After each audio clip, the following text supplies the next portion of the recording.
अफ़गानिस्तान में अलकायदा की बड़ी अहम शख्सियत ज़िंदा होने के हवाले से खौफनाक किस्म का इंकशाफ सामने आ चुका है, जिसके बाद इस वक़्त दुनिया हिल गई है और अफ़गान तालिबान के ऊपर एक बहुत बड़ा प्रेशर जो है वो बिल्ट हो चुका है। इसकी मुकम्मल तफ़सीलात आपके सामने रखेंगे।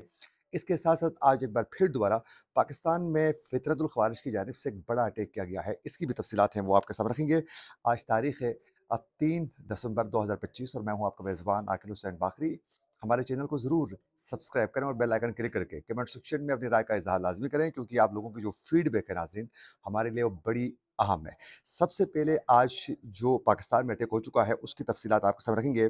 कि आज डीआई खान में एक बार फिर दोबारा पुलिस की वेन पर जो है, आज पुलिस की जो मोबाइल है उस पर दहशतगर्दों की जानिब से एक बड़ा अटैक किया गया है, जिसमें 3 एहलकार जो हैं वो शहीद हो चुका है। और ये अटैक जो है ये पनियाला के जो इलाका है वहाँ पर डिग्री कॉलेज के करीब दहशतगर्दों ने सड़क पर बाकायदा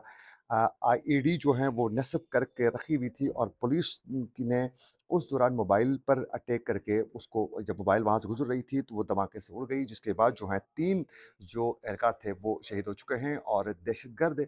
मौके से फरार होने में कामयाब हो चुके हैं, जिसके बाद ये सारा ऑपरेशन शुरू हो चुका है। कल जो अटैक हो चुका था जिसमें असिस्टेंट कमिश्नर समेत जो हैं 4 एहलकार शहीद हो चुके थे। उससे पहले आप लोगों को पता है कि बन्नू में अटैक हो गया, उसके अलावा पेशावर में भी एक बहुत बड़ा अटैक हो गया, जिसकी वजह से इस वक़्त जो है बाकायदा सर्च ऑपरेशन का सिलसिला तेज़ किया जा चुका है। और ये हमलों का सिलसिला बदस्तूर पाकिस्तान में आज भी जारी है और इनके ताने-बाने सारे जो हैं अफ़गान तालिबान से, यानी अफ़गानिस्तान की सरज़मीन से तमाम चीज़ें मॉनिटर होने के हवाले से ठोस शवाहिद पाकिस्तान जो हैं वो फराहम करता रहा है और बिलख़ुसूस कचेरी, वाना और पेशावर जो एफसी हेडक्वार्टर में जो हमला हुआ था, उसमें फितनतुल ख़वारिज में जो अफ़गान जो शहरी थे बराह रास्त मुलविस होने के बड़े ठोस शवाहिद जो हैं वो बाकायदा एविडेंस के साथ जो हैं वो मिल चुके हैं। अब दूसरी जो बड़ी डेवलपमेंट जो नाज़रीन आज सामने आ चुकी है, जिसमें अल-कायदा के बड़े अहम रहनुमा अफ़गानिस्तान में मौजूद होने के जो इंकशाफ़ात हो चुके हैं, उसमें जो गैर मुल्की खबर रसा इदारा है, उसकी जानिब से ये खौफ़नाक किस्म का इंकशाफ़ करते हुए कहा गया है कि वो अफ़गानिस्तान में इस वक़्त मौजूद हैं। हालाँकि आप लोगों को मालूम है कि जो हमज़ा हैं, उसामा बिन लादेन के बेटे, उनके हवाले से कहा गया था कि ये ऐमन अल-ज़वाहिरी के साथ जो हैं, अमेरिकी एक ड्रोन अटैक में वो मारे जा चुके हैं। ये उस वक़्त ये दावा किया जा चुका था, लेकिन ये दावा इस वक़्त गलत साबित हो चुका है कि वो इस वक़्त भी अफ़गानिस्तान में मौजूद होने के हवाले से ये इंकशाफ सामने आ चुका है। और ये गैर मुल्की खबरसां इदारे की जानिब से ये इंकशाफ करते हुए कहा गया है कि हमज़ा की अफ़गानिस्तान में मौजूदगी के हवाले से वीडियोज़ और तस्वीरें जो हैं, ठोस शवाहिद की शक्ल में उनके पास मौजूद हैं और ये तस्वीर और वीडियोज़ फ़ॉरेंसिक के जायज़े में भी बाकायदा दुरुस्त साबित हो चुकी हैं।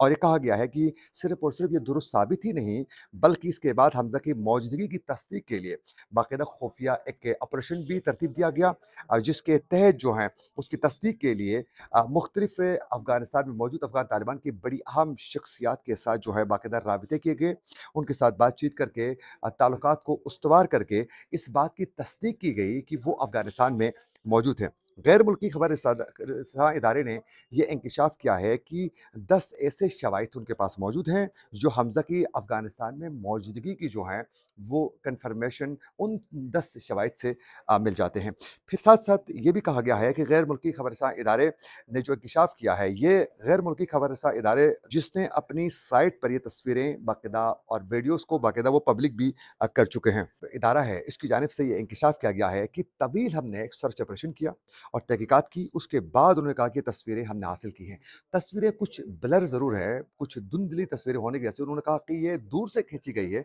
इसकी वजह से चेहरे में कुछ उसमें धुंधलापन जो है वो नज़र आता है। लेकिन उन्होंने कहा कि हमने इन तस्वीरों को जब हमने फोरेंसिक से गुज़ारा, तो ये कन्फर्म हो गया कि 95% ये कन्फर्म हो चुका है कि ये हमज़ा ही मौजूद हैं। अब उसके हवाले से ये भी कहा गया है कि जब इन तस्वीरों को हम जाँच कर रहे थे, जाँच पड़ताल जारी थी और फोरेंसिक में हम इसको चेक कर रहे थे, तो कहा गया कि इन तस्वीरों में जो मौजूद जो चेहरा था, वो और हमज़ा की 2017 की जो वेडिंग की जो तस्वीरें थी, उसको हमने जाँचा। हालाँकि 2017 से लेकर 2025 तक बड़ा अरसा है, उसमें चेहरे की जो फेस स्ट्रक्चर है, उसमें तब्दीलियाँ भी आ जाती हैं। तो उन्होंने कहा कि हमने उन तमाम चीज़ों को मद्देनज़र रखकर हमने एआई से इसको गुज़ारा, जिसमें चेहरे में ये वाज़ेह हो गया कि ये बाकायदा उनका ही चेहरा है। और उनका कहना है कि इस रिपोर्ट में कि ये हमने जो तज्ज़िया है, ये सारा जो है जीबीजी जो चेहरे की शिनाख्त करने वाली एक टेक्नोलॉजी है जिससे हमने ये तमाम चीज़ों को गुज़ारा है और उसमें बाकायदा ये तमाम चीज़ें कन्फर्म हो चुका है। और ये जो जीबीजी जो टेक्नोलॉजी है, ये धोखे से बचने के लिए तस्वीरें और वीडियोज़ की जो है फोरेंसिक इसमें की जाती है और इसमें बाकायदा इसकी जाँच-पड़ताल की जाती है, तो उसमें बाकायदा ये तमाम चीज़ें कन्फर्म हो चुकी है। रिपोर्ट में ये भी कहा गया है कि अगर हमज़ा ज़िंदा हैं, रिपोर्ट में ये भी कहा गया कि अगर हमज़ा ज़िंदा है, तो फिर ये वाज़ेह हो रहा है कि अल-कायदा अफ़गानिस्तान में आज भी जो है वो स्ट्रॉन्ग है और अफ़गान तालिबान के साथ उनके ताल्लुकात स्ट्रॉन्ग होने के हवाले से ये ठोस एविडेंस है। और कहा गया है कि ये तस्वीरें और वीडियोज़ से और 10 अहम शवाहिद हमारे पास होने के हवाले से ठोस शवाहिद से मिलने के बाद ये वाज़ेह हो रहा है कि इन तमाम शवाहिद को सामने रखकर जो सिक्योरिटी जो इदारे हैं, बिलख़ुसूस जो एजेंसियाँ हैं, हुकूमती एजेंसियाँ, उनको तहकीकात करने में ये मदद फराहम कर सकती है। नाज़रीन, अफ़गानिस्तान में मुख्तलिफ़ जो टेररिस्ट ग्रुप्स एक्टिव होने के हवाले से 12 मुख्तलिफ़ इदारे जो हैं इंकशाफ़ात कर चुके हैं, जिसमें बिलख़ुसूस टीटीपी और दीगर जो ग्रुप्स हैं अल-कायदा इन सब के वहाँ मौजूद होने के हवाले से और दाइश जैसे टेररिस्ट ग्रुप्स के भी अफ़गानिस्तान में बाकायदा सरगना ग्रुप्स मुतहरिक होने के हवाले से ये इंकशाफ़ात हो चुके हैं पहले भी। अब ये इंकशाफ़ होने के बाद तो अफ़गान तालिबान के लिए कई मुश्किलात में इज़ाफ़ा हो चुका है। इसकी वजह से अमेरिका और इस वक़्त रूस भी बहुत परेशान है और पाकिस्तान की जानिब से तहफ़्फ़ुज़ात का इज़हार मज़ीद किया जा चुका है। ये थी कुछ अपडेट्स जो हम आप तक पहुँचाना चाह रहे थे। इसी के साथ अपने मेज़बान आकिब हुसैन बाकरी को दीजिए इजाज़त। अल्लाह निगहबान।